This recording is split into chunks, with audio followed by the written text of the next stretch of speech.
Alright, comrades, welcome back to my channel and welcome back to Beholder 2. This is going to be the final episode because I feel like I've exhausted everything I can with this series now.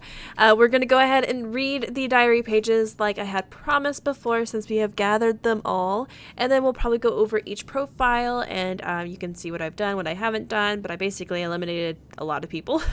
But yeah, so we're going to go ahead and get started. If you want to see me play Beholder 1 again, let me know down in the comments below. I enjoyed Beholder 1, but I think I stopped at my first death. I don't think I ever fully seen the end of Beholder 1. So let me know, because I don't know, I might just do it anyway. I love this game. This game has been I don't know, I saw it come out in PAX and I could not wait to play it, and then I ended up just circumstances happened. I didn't get to play it for 2 years. So I was very excited to play this one. I loved Beholder 1. I've heard that Beholder 1 is so much better than Beholder 2, and I just really need to play it and see the end, I think. But oh man, just the fact that Carl is in this one, I don't know why, it's a great throwback. Anyways, I'm going to go ahead and start reading the letters. I'm probably going to break this up into several reading sessions because I'm still not 100%. My voice is still crackly. And there's a lot of pages to get through here. And then there's a lot of profiles to also go through. So let's get started.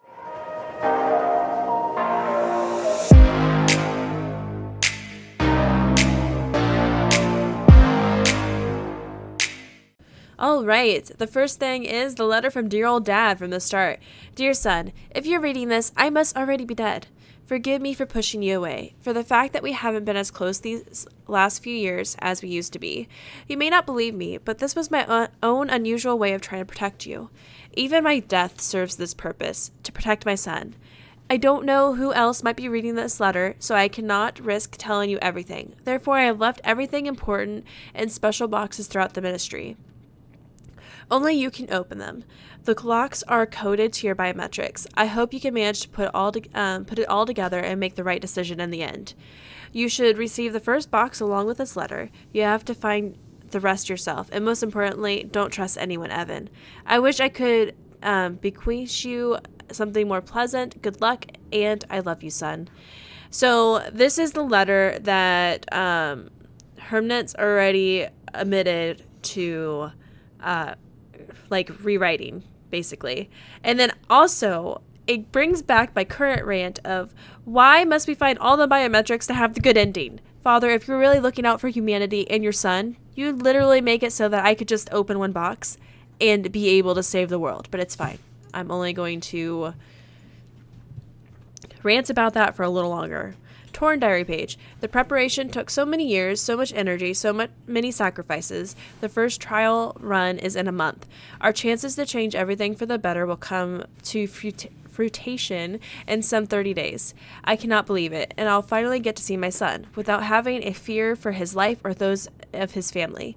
But it's too early to daydream and celebrate this victory. There is still much I still have to check. The important thing is to make sure that the signal stability doesn't violate the alpha rhythms at 9 Hertz. Alright, email from P. Ferguson. Bruno, my friend, you have to help me, that son of a bitch, that shithead Redgrave. I saw an internal memo he wrote about me. Now I've calmed down a bit, so I'm writing to you. I can't call you. I smashed the phone against the wall. That prick has pissed me off. We need to do something about him, otherwise he'll pull the plug and we'll have no more music, champagne, caviar, or pineapples. No more parties. I don't know about you, Bruno, but I can't live without my sweet, easy, slutty girls. So use your connections. Let's find some dirt on this worthless moralist. Diary page. Torn diary page. This place has can change anyone. Climbing up from the very bottom is just the first step towards making a difference. But I lost myself along the way. Not completely, but some important fundamental part of me slipped away like sand through my fingers. My humanity, perhaps? Looking back, I often wonder about the ambitious young man I used to be, the man who came to work at the ministry with a desire to help people. Would he launch Heimdall, or would he be horrified at the mere thought of doing such a thing to living people? We will all burn in hell for it. Hemnitz is exceptional with numbers, and he is truly passionate about his job. When I brought him in on the Heimdall project, I couldn't even imagine what a valuable asset he would become. I told him many times that his talent was wasted on the first floor, and that he should work with the statistics. He just smiled in response. Sometimes he seems to be the only one I can trust. If I didn't know who he really was and what he was capable of, I would befriend him without hesitation. We now know that that's a mistake. Profile: P. Ferguson. Extremely unreliable, lazy, and stupid, addicted to alcohol and drugs, constantly takes bribes in huge amounts, and holds orgies in the ministry.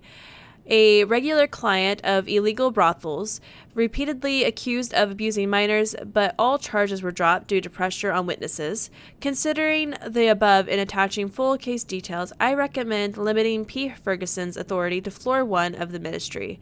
I also recommend awarding him the Order of Merit to the Motherland to reduce his indignation about permanent unjustified distrust. C. Redgrave. Letter. I want to apologize to you, Evan. I was a bad father. I wasn't with you when you needed me. I'm not with you now, when you're caught up in the center of this whirlpool of shit, the fight of power in the inner circle. And you're here because of me, my ambitions, and irrepressible selfish thirst for justice put your life in danger. Don't indulge in the illusion, son. The ministry is a black hole that sucks out your soul and pulls it into the heart of the storm. A world of perverted notions of good and evil. But I'm not apologizing for what I've done. No, I just hope that you'll be able to forgive me for what you've done or still have to do. I'm very sorry. The Inner Circle. Who came up with such a name for a handful of people running the country, hiding behind the image of the wise leader? I often asked the question at first, but then realized that there was so much sense to it, as there is in appeals to citizens coming to the ministry, because the Inner Circle doesn't include a single honest person. I used to think that one of them was trustworthy, but he turned out to be the most cunning and slippery of them all. I sometimes even doubt whether he's human at all. So that's Hemnitz. I wish when I was reading the diary pages and stuff to you guys while playing through, I wish I picked it apart a little bit more, because hiding behind the image of the wise leader would have definitely been a big clue to that the wise leader is just a figurehead, and I don't think I could have guessed that he was in a coma, but still. I don't have time to destroy everything.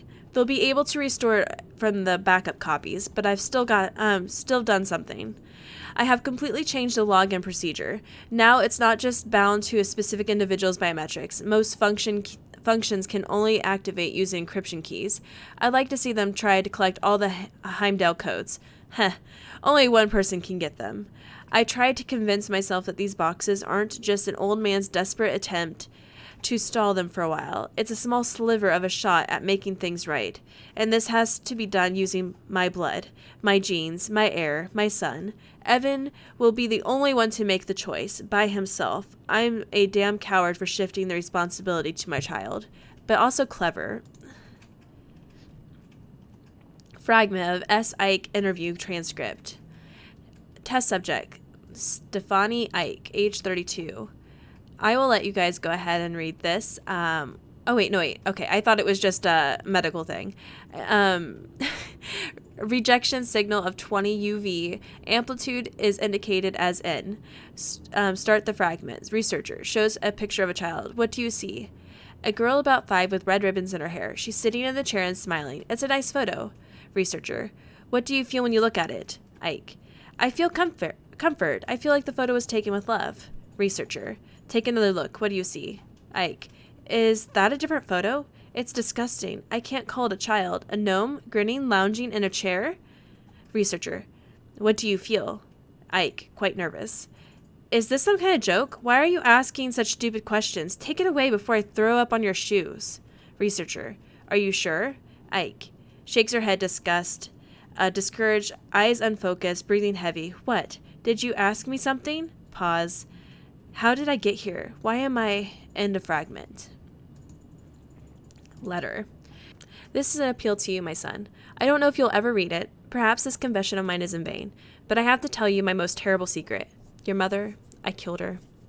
No, I didn't pull a trigger or anything like that, but it was me who signed the circular authorizing the use of pesticides in fruit groves.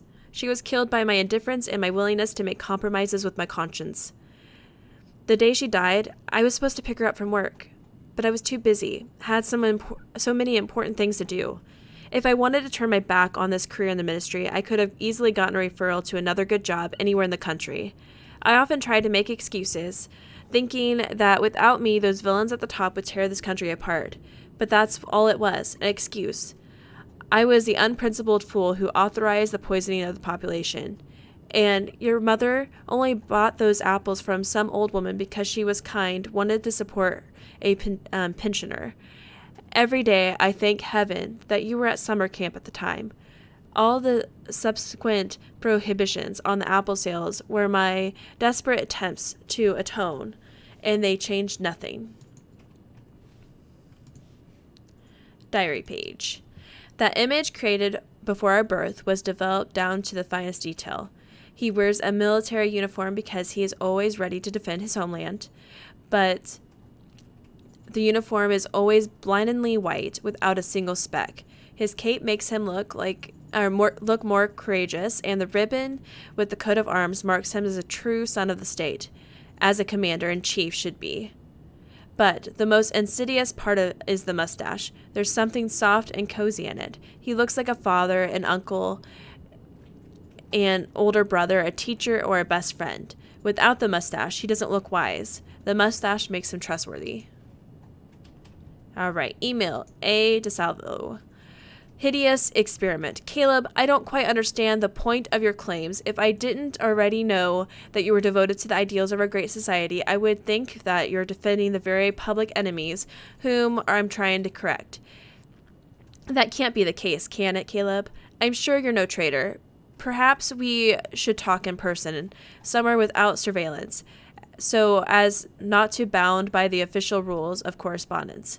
I know the perfect place for us to talk openly. Come to my office for a cup of tea, and I'll show you.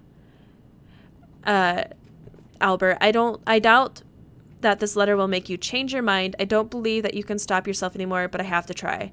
Your activities in your secret chamber have long since been gone beyond the definition of evil. Words can't begin to describe. I'm begging you in a desperate attempt to have some of these, to save some of these poor victims. Come to your senses. Stop these horrible experiments. Come, check. Come and hang out with me in my dungeon of tortureness, and it's a safe place to talk, and you'll definitely come out alive. It's fine. Don't worry about it. Extremely cruel and cold-blooded, quick-minded, highly dangerous, both inside and outside the ministry. His experiments and curiosity are indicative of his psychotic nature. I recommend an urgent psychiatric evaluation, which will unquestionably lead to his removal from office together with complete social isolation and compulsory treatment. Prior psychiatric evaluations have been hampered by the recurring disappearances of the medical specialists sent to DeSalvo. A compulsory psychiatric investigation conducted by the IID agents is recommended. Diary page. Alpha rhythms are considered to be absent in the people with cognitive blindness or atrophy of the optic nerve. This is an issue became crucial when DeSalvo, along with Weinberg, suggested issuing all blind citizens with tickets for the blissful sleep. Curse them. This project was developed to ensure that no one else had to die. Thank God that the latest data came in, proving that alpha rhythms aren't the main indicator of a recipient's sensitivity. But I was impressed once again by how easily they can solve any difficulties. No man, no problem. It's disgusting. Another reason to think about restricting access to the control terminal. The closer the work gets to completion, the more situations heat up. I cannot shake the feeling of the approaching thunderstorm. The very air seems to be electrified. Yesterday, there was another failed attempt on Weinberg's life, and Ferguson doesn't even bother to hide his disappointment about it. They're like a pack of dogs fighting over a bone hanging above their heads. All I have to do is immerse myself in work like hymnants and ignore what's happening. Sometimes I remind myself that an ostrich that tried to bury its head in the sand of the ministry might end up hitting it against the concrete floor. But I must finish this project. Then I'll have a chance at my redemption. James was a good man. He was so reliable and strong that you felt confident in yourself when he was nearby. I'm very sad that we aren't as close as friends as before. My distrust probably applies to everyone now. He's given me no reason for it, but my persecution complex manages to find suspicious details everywhere in every phrase and look. As they say, just because you're paranoid doesn't mean that they aren't after you. And it seems to me that his sincere desire to help and to uncover the inner circle is hiding something else. Someone else, to be precise. Someone at the top of the IID is digging around for the inner circle. Though I wish I could hold all my colleagues to account, the presence of one more piece on the chessboard frightens me. That's why I don't trust James. So I wonder if there's going to be a Beholder 3, and it kind of goes into the IID and who was trying to, figure out what was going on in the ministry. Maybe? I don't know. Did I read this one? Yes. Letter. I remember the day your mother and I went to the coast. Everything changed when you were born, but back then we still had a coast not poisoned by fuel from sunken military tankers. Without the burned corpses of young soldiers, both ours and the Boreans, who died in that senseless war. On that sunny day, your mother and I drank 3 bottles of wine, swam until it got cold, and then warmed ourselves up in each other's arms under a large woolen blanket. I remember that day as clearly as yesterday, because that was the day we conceived you. It is the second happiest day of my life. The first one is the day you were born. We've spent so much time studying immunity of the blind to our signal that we've become blind ourselves. It was so obvious. Heimdall doesn't make corrections as we thought it did. It doesn't fix things the way I had hoped. It suppresses, entirely replaces the subject with itself, leaving no memory of the signal. It's so hideous that I can't find the proper words. This changes everything. Handing over to the inner circle is the same as allowing a pyromaniac to drive a train with high-octane fuel tanks into a volcano. Today, I locked the system to the central terminal and blocked access to everyone except myself. I'll make my last attempt this evening. 5 UV may be less destructive, but there's little hope left. Fragment of Wolfenstein 2.0 Wolfenstein, workshop transcript.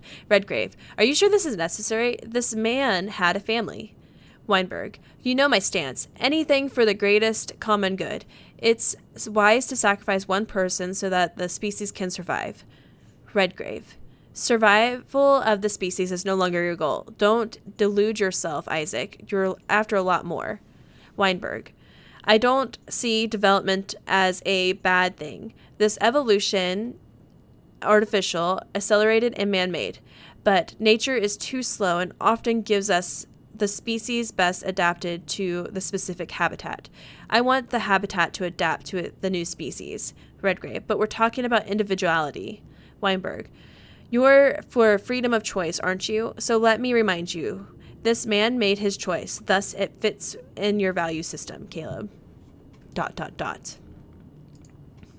Talented and very smart, obsessed with utopian ideas and the perfect world. Incredibly hardworking, but becomes completely impervious to external stimuli when immersed in his work. Thus, he may come across as absent-minded, untidy, and unhygienic. But this is misleading. He is soft yet uncompromising. He exhibits absolute commitment and polite integrity bordering on madness. I recommend, damn it, to be honest, I don't know why I'm writing these profiles. All this bureaucracy gets so deep into our veins, mixes with our blood, that it becomes part of our metabolism. Each member of the inner circle is, in fact, at the very top. All these profiles and recommendations are useless, simply an acquired reflex. I'm afraid that sooner or later this nonsense will become a set of instinctive reflexes that we pass down to our children and grandchildren. So that is the last information we gathered. We gathered 21 out of 21. So now for the profiles. All right, the profiles for Isaac Weinberg. Arrested, no hope. Organized a cult. The purpose of the cult is to overthrow the current government and establish a Kuro-centric system. Keeps the Teach Yourself South Borean book. She's unlikely to give it up to such a rare and valuable book. I didn't realize that Isaac was a she, or am I reading that wrong? I don't know. Okay, Oliver. Okay, we didn't get any information on him, strangely. I think there was a quest I could have done for him, but I didn't do it. Stephen Docking, no longer a competitor, withdrew from the race for the promotion, resigned, sent for compulsory treatment. Stephen is now my friend, and he likes fiction. Okay, so there's really, he withdrew from the race, changed job. Weinberg hid Newport so that no one could interfere with his experiments, and then this is the TV show that he watches. So these are just kind of like reminders if I'm like wondering what TV show everyone likes and, you know, yada yada, where I left off with them. So yeah, this one we actually have quite a bit of information on her. We got rid of her guard, you know, we did right by her, I think. I think she had a good ending. I don't know if there was another ending for Amelia. She got a job from her father, and we sent her to join the world of the leaders. Who knows? Albert DeSalvo arrested. My decision enraged Albert. I don't know what decision I made, but I pissed him off, apparently. Albert DeSalvo kills children. How horrible. I found out he's torturing and killing children. He's a psychopath. Built a torture room under his office. Password to his terminal was his dog Spock. And then it turns out he loves dogs and often goes to animal shows. So on this one, he's obviously a serial killer, but I like that they're like, he doesn't torture animals. Because, you know, that's like the big thing that people talk about with serial killers is how they always knew there was something weird about that person because they tortured animals as a young child. We didn't find out much about Otto. Gloria, no longer a competitor. Her son has passed away. Why would I need this info? Oh, her son went to 0261. Oh, that's where the answer is. I didn't have that answer when I played the game. Gloria's son is dead, died in a tragic accident 5 years ago. Talks about her son a lot. Unreliable ally. We got a lot of information. Gloria has 5 cats. I never knew that. I would love 5 cats. Okay, Hank. Resigned. We saved Hank's brother. So if you guys want to pause and kind of like read all of this, I'm just kind of going over the profiles very, very briefly. He's interested in psychology. His brother disappeared. We saved him. That kind of thing. Arthur keeps forgetting who I am. Rose invented the super game. Landscaper is he sells drugs. Pete arrested, married. Does his wife meet the monthly? I was wondering if he was married. I'm not shocked. Found a common language. Pete is now my friend. Keeps bonds in his safe, and we stole them. Unsupervised. There's no cameras in his office. We fixed that. Forces to take bribes. Okay, and some employees sincerely believe that Ferguson is a good boss. I'm kind of shocked by that because every time we talked to him, he was kind of asshole. He's a drug dealer. He's dead because we exposed that he was a drug dealer. Works to get inheritance. His dad wants Marco to straighten up. Otherwise, he gets nothing. He has a gun in his possession. I could have gotten him for 2 things, and I didn't. Emma has kids, except I think we told her to give them up, maybe. Dates, dog. Let's see here. Allergic to poppies. That could have went really wrong if we told Peter that she wanted poppies instead of roses. Dating Emma. See, we were nice to some people. He hates Marco. I also hated Marco, though. I felt really bad for Peter. He approved of Hemnan's execution. Wow. There's a lot of things that I we had a lot of information about Dong. We were trying to be his friend, I think. Serena was actually one of my favorite characters in the whole game. Her and the secretary for Ferguson. Her name is escaping me, but I'm sure she's on here too. Dodges questions about pies. Magda, that's her name. Why does it look like I killed her? Dead. This person's dead. He just died. He's investigating my father's death. Gave me this job. My father's friend. That's all the information we really know about him.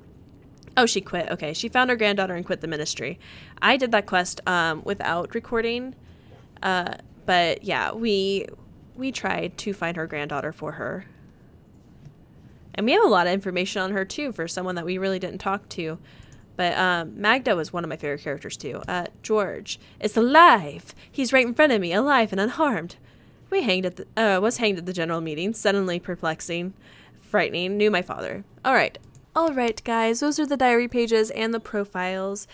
So I hope you liked this video. I don't know if anyone was interested in all the information, all that kind of stuff, but I feel like I missed some when I was playing through, and I got some on my second playthrough.